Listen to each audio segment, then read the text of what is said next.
This is the last of a three-part series comparing the differences between novels and films, using Lord of the Rings, The Fellowship of the Ring as an example. In this section, we will discuss imagery. Imagery corresponds to the five senses, in this instance, sight. Visual imagery is anything you can see in reality or imagine in your mind. Two elements of visual imagery that we will discuss are scenery and character description. Scenery is the physical constructions and the visual accessories that help to define the location and mood of the story being told. The first major scene of visual imagery is in the Shire. In the movie, there are plenty of shots that really bring the setting and background to life, making it easier for the viewer to imagine the place is real and to get drawn into the story. While in the book, however, there isn't really much description on the physical layout of the Shire, just general remarks on how the Shire is divided. Most of the description in the book pertains to the social order of the Shire. You find it in the prologue. It begins, "The Shire was divided into 4 quarters, the fartherlings already referred to, north, south, east, and west. These again each into a number of folklands, which still bore the names of some of the old leading families, although by the time of this history, these names were no longer found only in their proper folklands.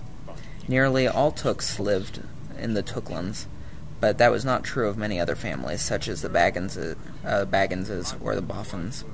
Outside of the fartherlings were the east and west marshes, the Bucklands, and the west marshes added to the Shire."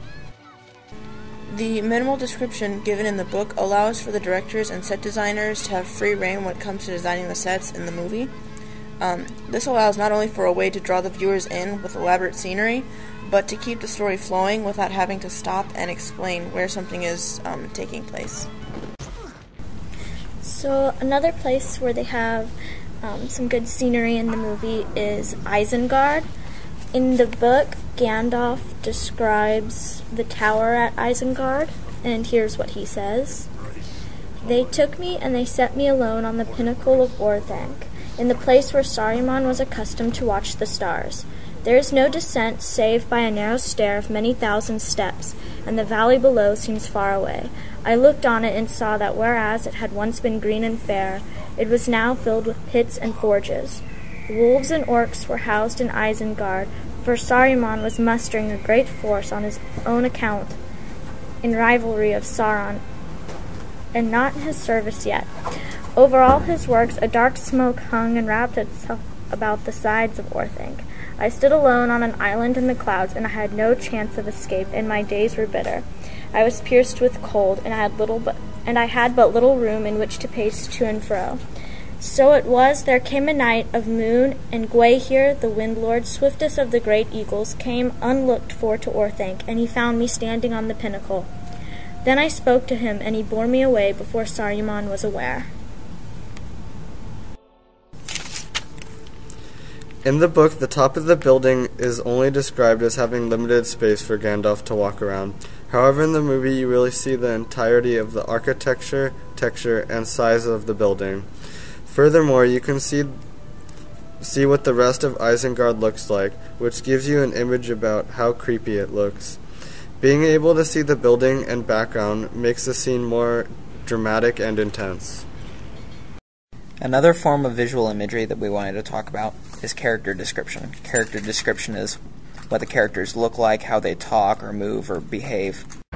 The first example of character description that we chose to examine were the ringwraiths. In the books, the ringwraiths are barely described in the beginning. They are just described as men on large black horses with great black cloaks and a hood. When you look at the Black Riders in the book, you get a description of them as just human, like masked riders who wear dark cloaks. But the imagery, the way it's described in the movie, you really get the feeling that they're more, they're not human anymore. They turn into really evil creatures. And the only way you get that is by really seeing them firsthand. The reason why the movie has more visual description of the ringwraiths is because the movie is more focused around the the viewer seeing stuff, whereas the book is more focused on auditorial description, whereas you get your imagery description from other people describing it, and you see it through the other person's eyes, so you don't really get the omniscient visual description. So another area where there's character description is in the part where it talks about Aragorn.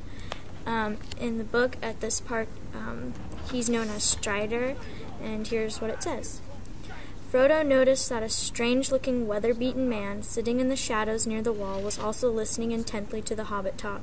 He had a tall tankard in front of him and was smoking a long stem pipe, curiously carved. His legs were stretched out before him, showing high boots of supple leather that fitted him well, but had seen much wear and were now caked with mud. A travel-stained cloak of heavy dark green cloth was drawn close about him, and in spite of the heat of the room, he wore a hood that overshadowed his face. But the gleam of his eyes could be seen as he watched the hobbits. Frodo found that Strider was now looking at him, as if he had heard or guessed all that had been said. Presently, with a wave of his hand and a nod, he invited Frodo to come over and sit by him. As Frodo drew near, he threw back his hood, showing a shaggy head of dark hair flecked with gray, and in a pale, stern face a pair of keen gray eyes. I think this highlights the difference between the imagery that books give you and the imagery that the movies give you. The movie gives you a much more accurate physical appearance, whereas, like the words weather-beaten in the book, pertain more towards his recent activity than to his actual physical appearance. The next type of imagery we are going to describe is auditorial imagery. Auditorial imagery in movies is any type of sound that you hear, whereas in books, auditorial imagery can be seen as like a quote that says, "The ring from a telephone." So an example of auditory imagery that is found in the book is during a scene in the Mines of Moria, and here's a little excerpt from the book. Gandalf had hardly spoken these words when there came a great noise, a rolling boom that seemed to come from the depths of below, and to tremble in the stone at their feet.